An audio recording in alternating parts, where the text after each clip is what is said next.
தினமொரு வசனம். லூக்கா 15வது அதிகாரம் 20வது வசனம். எழுந்து புறப்பட்டு தன் தகப்பனிடத்தில் வந்தான்.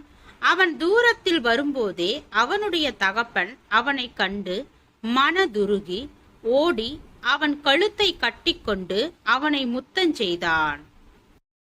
கெட்ட குமாரனிடம் இருந்த பணம் பொருள் எல்லாம் தீர்ந்து போனதும் அவனுடைய நண்பர்களுக்கு அவன் தேவையற்ற மனிதனாகி போனான். அவன் இறுதியாக வேலைக்கு சேர்ந்த இடத்தில் அவனுடைய மதிப்பு மிகவும் அற்பமாயிருந்தது.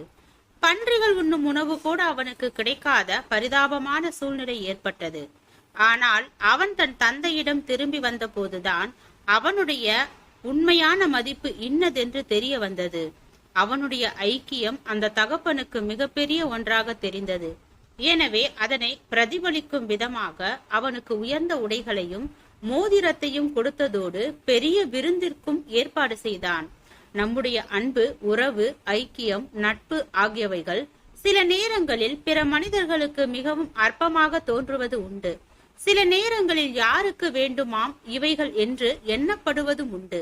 நம்முடைய அன்பும் உறவும் மற்றவர்களுக்கு அற்பமாக தெரிகின்ற போது மனதில் வியாகுலம் ஏற்பட்டு ஏன் வாழ வேண்டும், எதற்காக வாழ வேண்டும் என்பது போன்ற விரக்தியான எண்ணங்கள் வந்துவிடுவது உண்டு.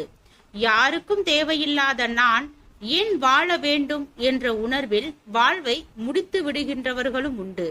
பன்றியின் தவிடு கூட தனக்கு கிடைக்காத நிலையில் இனி வாழ்வதென்ன லாபம், வாழ்ந்தென்ன லாபம் என்று எண்ணி சலித்து போயிருந்தால் உயர்ந்த வாழ்வையும் ஆசீர்வாதத்தையும் அவன் இழந்திருப்பான்.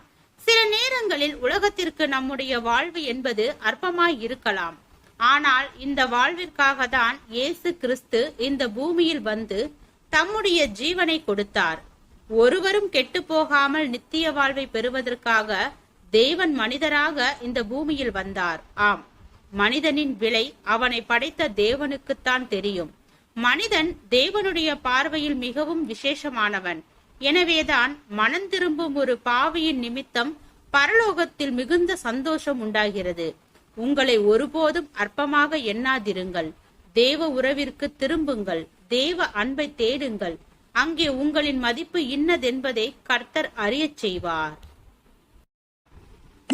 ஜெபம். தேவனுக்கு ஸ்தோத்திரம். தேவனே, நாங்கள் எங்களுடைய வாழ்க்கையில் தேவனுடைய அன்பையும் தேவ ராஜ்யத்தையும் தேடும் மனிதனாக வாழ கிருபை பாராட்டும்.